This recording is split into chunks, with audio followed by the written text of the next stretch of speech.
on review. Book 101 is all about the books that I've read for the last 40 years. And today I have my special guest. Not a special guest.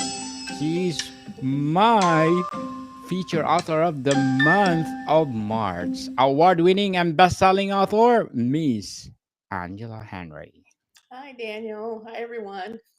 Welcome back, Miss Angela. And as usual, can you please introduce more about yourself? I am Angela Henry, and I'm the author of mysteries, thrillers, and urban fantasy. And I'm happy to be here. Thank you, Daniel. Yes, and yes, thank you so much for being my feature author of the month of March. And looking forward for more and more and more empowering books. And of course, award winning and best selling novels. So for this episode, Miss Angela, let's talk about your journey being self-published, traditionally published, and become a hybrid author. What is your first experience with traditional publishing like? So, my very first book in my Kendra Clayton mystery series, I have a series where I have a teacher who solves crimes in her small town in Ohio. And the very first book in that series was traditionally published. Um, I remember it took me probably, let's see, I finished that book probably in the late 90s, but it took till the mid, like 2005 to get published. I found a publisher for it. It was a mid-sized publisher. It wasn't like one of the big New York publishers, but it was a well-respected, smaller publisher out of Washington, D.C. And they offered me a three-book contract. It was a direct submission. I wasn't agented at the time. And the editor, I remember she called me. She said she read my sample pages on the subway on her way home. She really liked them. Wanted me to overnight her the rest of the book because this was way back. I'm going to date myself here. This was way back when everything was done by regular mail, what they call snail mail. Nothing was done, online. Every now we do everything with email attachments, but that wasn't the case back then. You had to photocopy everything, stick it in a box, and then mail it to New York. So that's what I had to do, and I overnighted her the rest of the book. And that was like maybe 2 weeks before Christmas. And then after the first of the year, she called me and told me that she really liked the book and she wanted to offer me a three-book contract. And I was thrilled. My first book in that series came out in May of 2005. It's called The Company You Keep. And I went on to, by the time my second book with this publisher came out, they had been acquired by a much larger publisher. So by the time my third book came out, they had offered me a second three-book contract. But, when you're acquired by a much larger publisher, the larger publisher's vision usually reigns supreme. So Certainly. they decided they didn't want to do mysteries. They strictly wanted to do romance and women's fiction. So all of us who were writing mysteries were released from our contracts. So, when you talk about authors and they talk about getting the call, which means, a call from an agent who wants to represent them or the call from a publisher who wants to offer them a contract, there's another kind of call.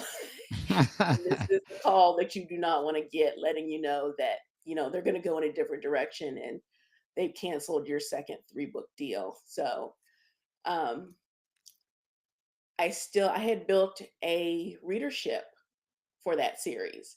So I decided I wanted to keep writing in that series. It's 6 books total, but I had to wait for the rights to revert back to me from the publisher so I could like publish the whole series. And that's what ended up happening.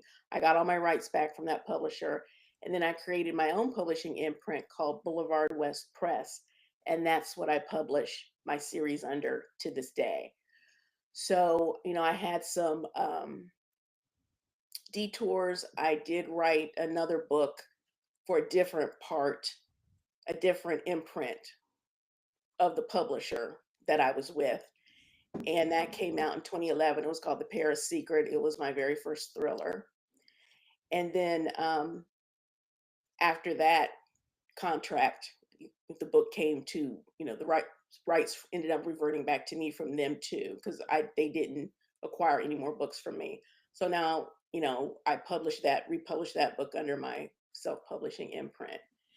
And then I wrote another series with a fallen angel who solves crimes in New Orleans. It's called Night's Falls, my Xavier Knight series.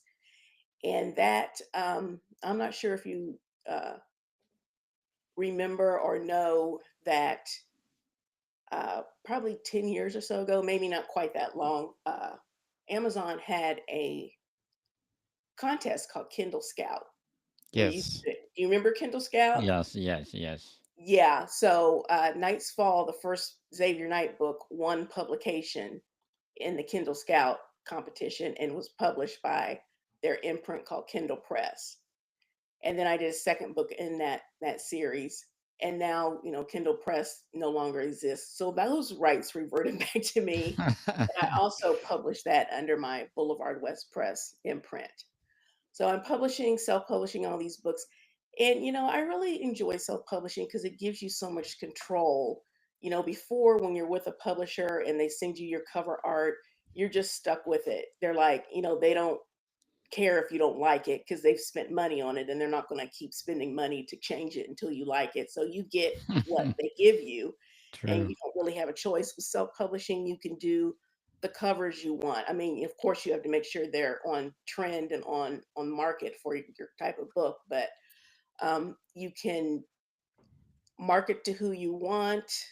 You can do your own covers. You have a whole lot of control with self-publishing. The downside is you have to do everything. If you're not going to, if you don't feel comfortable editing your own books or doing your own covers, which you probably shouldn't be anyway, you need to hire someone to do that for you. So then there's that side of it. You have to act like a publisher would. So, and that, a lot of people aren't used to that or don't really want that. So that might be a deterrent for self publishing for some people. But then, I got an idea for a thriller probably, I don't know, several years ago. Finally sat down and wrote it, but I realized I think I wanted to work with a publisher um, to see, I was curious about working with a publisher again. I hadn't had Yes. such a good experiences with the publishers that I'd worked with, and I didn't want like the regular, you sign a contract and then your book comes out 2 years later. I liked what's called the digital first model, Yes. where they release the ebook first. Their primary focus is ebook and audio, and then they do like a print on demand for a print copy. So I found a very new publisher that had just started acquiring. They were acquiring books. They were called Storm Publishing. They're out of London, and the founder is a man named Oliver Rhodes, who founded another publisher called Bookature, which is very popular, especially with thrillers. And Bookature was acquired by another company. I think it was Hachette or Hatchet or however you want to say it. And now he left there and started his own publisher called Storm. And my experiences with Storm, I submitted to them, and within 2 weeks they got back to me and said, "Oh, we really like this. Can you tell us more about yourself and your writing goals?" And I signed with them. I've actually signed two book deals with them, and I've been very happy with them. So I'm still self-publishing, and now I also work with a publisher, and that makes me a hybrid author now because I do both, and I love both. So, Certainly. So, what were some of your biggest challenges you faced while working with a traditional publisher? well, they kind of they tell you who they think your audience is, and as an author of color, as a Black author, at that time, I think they felt like my only audience was other Black people.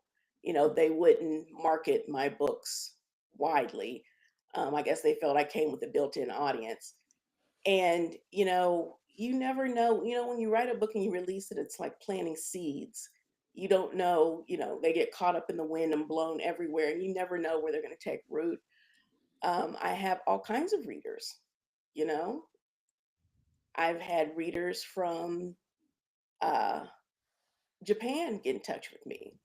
I've Yes. had readers from uh, Ukraine get in touch with me. I have readers, from all over the place. You never know who your books are going to appeal to. And when you're self-published, you can market to everyone. But when you're traditionally published, they have a very narrow scope of who they think your book is going to appeal to. And you kind of, I would have all kinds of ideas that I would email my editor, and I'd say like, hey, why don't we offer the first book of my series free in ebook for a short time? This was way before Kindle and all of that. And she was like, well, no, I had all these ideas, and they're telling me, well, we only like our authors to be um, Exclusive. active in marketing on the local level. They didn't want, they weren't interested in my ideas. And that was very frustrating because now, the ideas that I had back then are just kind of, normal now. Yes. So, Miss Angela, what motivated you to explore self-publishing after your traditional publishing experience? Well, because, I had built an audience for my series and they were still asking me. More. Yeah, and readers don't care where the book comes from. They just want a good story. They just want a good book. So me no longer having a publishing deal did not matter to them. They just wanted more of the series. So that motivated me to go ahead and keep writing them. And yeah, I had a lot of motivation from my readers who were, they wanted more books. So. So, can you describe the process of transitioning from traditional publishing to self-publishing? Well, it was a big learning curve. I had to do a lot of research. I come from a library background. I'm a retired librarian, so I had a lot of research skills. So I was able to figure out what I was supposed to do. I set up a sole proprietorship, an LLC, S corp. Um, then I had to learn about formatting the book because writing the book when you're a self-published author is the easiest part. You've got to format it, and then you've got to figure out what retail stores require. Everyone has different requirements if you're going to upload your book to their platform. So I had to figure out all of that. Had to do market research to see, what kind of covers were selling and on trend and on market for my particular type of book. So, there was all of that. And then I had to, hire someone to create the covers. There was the financial aspect, opening a business bank account. Um, then, how was I going to get reviews? Was I going to have to send out review copies? I ended up using something called NetGalley, where you can upload digital review copies for people to read, so they could review your books. So I had to do that. I mean, it's just setting up events. Yes. And I do all this myself. I don't have an assistant. I've been actually contemplating on getting an assistant to help me out this year. But, you know, doing all that on your own is time consuming and it cuts into the actual writing. So then there's that. And I think I said on one of my other interviews, it's kind of hard for me when I don't have someone standing over me cracking the whip and telling me you got to do this by such and such a time. So that was an issue. So as much as rewarding as self-publishing can be, it's also a lot of work and a huge learning curve. Certainly. So, how did having a full creative control in self publishing affect your writing or publishing process? I think it made me a little more, um, or maybe a little less confident because, when you're with a traditional publisher, they're going to tell you all the things that aren't working because you have an editor. Your book goes through multiple rounds of editing. So they're going to go through and tell you what's not working, all of the mistakes. And unless you work with a editor, and a lot of them, the ones that are very good, cost you know you know a lot of money, as they Yes. should, because they're providing a very valuable service. um, I didn't always work with an editor. Sometimes I did, sometimes I didn't. So you just kind of like a crapshoot. You hope that it's going to be good, um, but sometimes it is, sometimes it isn't. So, what inspired you to become a hybrid author using both publishing models? Um, like I said, the fact that I didn't have a contract that I had to provide books for. Like, you have your deadlines baked into your contract. You got to have the first draft at a certain date, and so on and so forth. I didn't have that as a self-published author, and I think it really affected my output because I've been a published author for 20 years. I just finished my 14th book. But I think if I would have been more disciplined and had deadlines, I probably could have done easily twice that many books. So I decided I liked, while I love the control of self publishing, I like the discipline and being held accountable uh, for working with a publisher. So that's why I decided I was going to go back to a publisher. So, how has being a hybrid author impacted your career and brand as a writer? I think um, I think it's given me a very well-rounded experience as an author because I can see both sides of the coin. I know how traditional publishing works. And then from a business standpoint, having my own imprint, I know how, the business side of it works. So I think that's given me a very good education as an author. That's one of the things that I really, really emphasize when people ask me about what advice I give. And that's, you need to do your research and find out how publishing works, because a lot of people don't know how it works. And then when they decide they want to write a book, they're surprised, they're shocked, they're upset Mhm. when they find out how it really works. So, Miss Angela, what advice would you give to authors considering hybrid publishing path? I would say sit down and figure out what kind of publishing experience you want from the traditional publisher, why you want to be with a traditional publisher.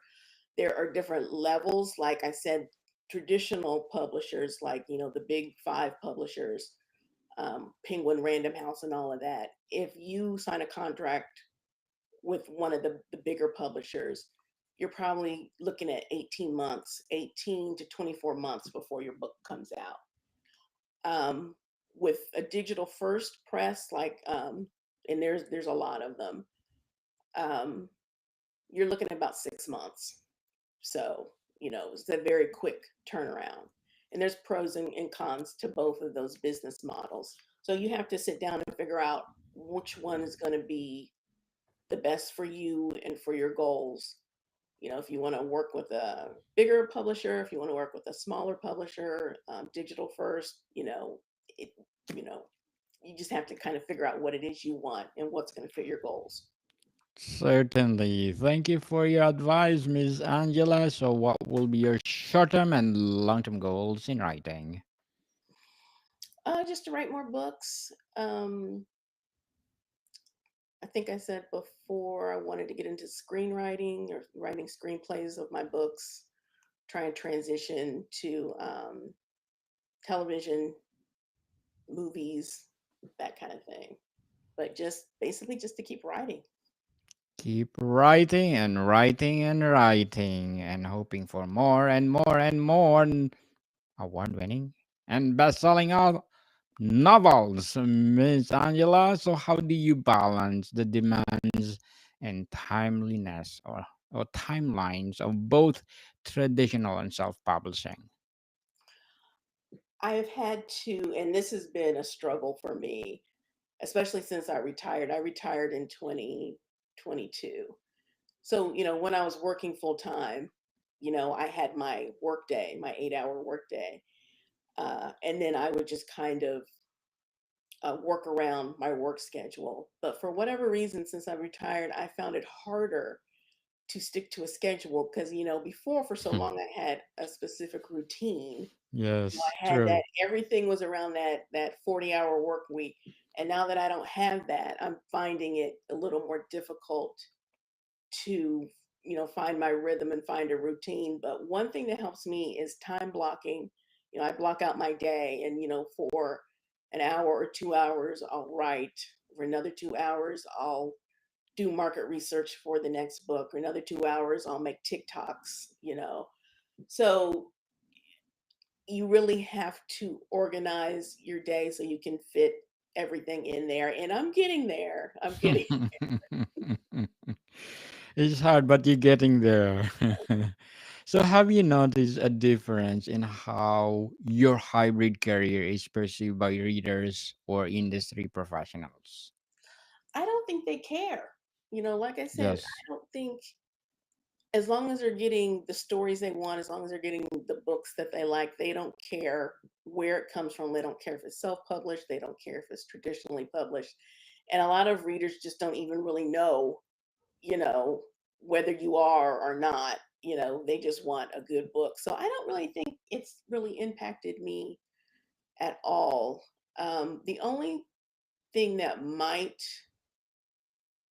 is like when the times I've submitted for different like events and things, and they'll see that I'm not with, because my books aren't typically in bookstores unless the bookstore specifically orders them.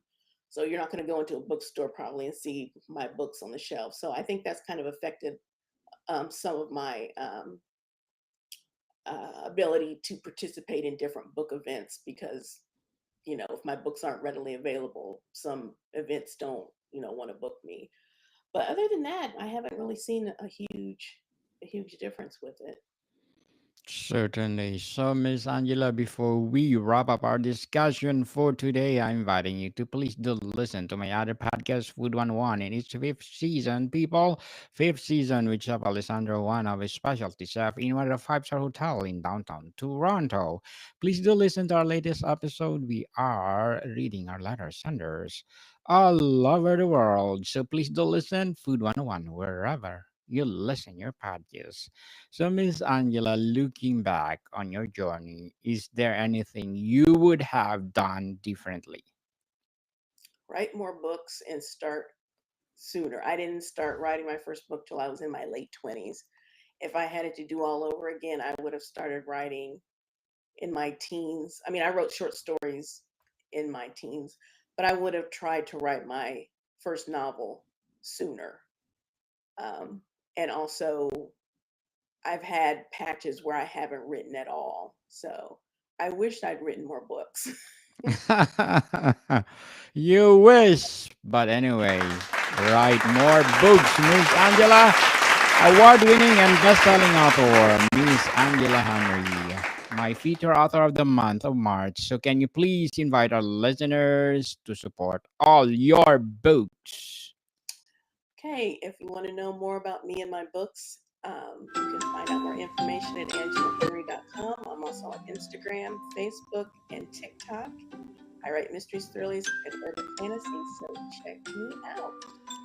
Yes, people, support Miss Angela Henry because if you support her, more and more and more empowering, award winning, and best selling novels to come. So, Miss Angela, thank you so much for being part on Book 101 Review. More success and more novels to come. Thank you, Daniel. Thank you for having me as your author of the month for March. More to come, people. See you soon.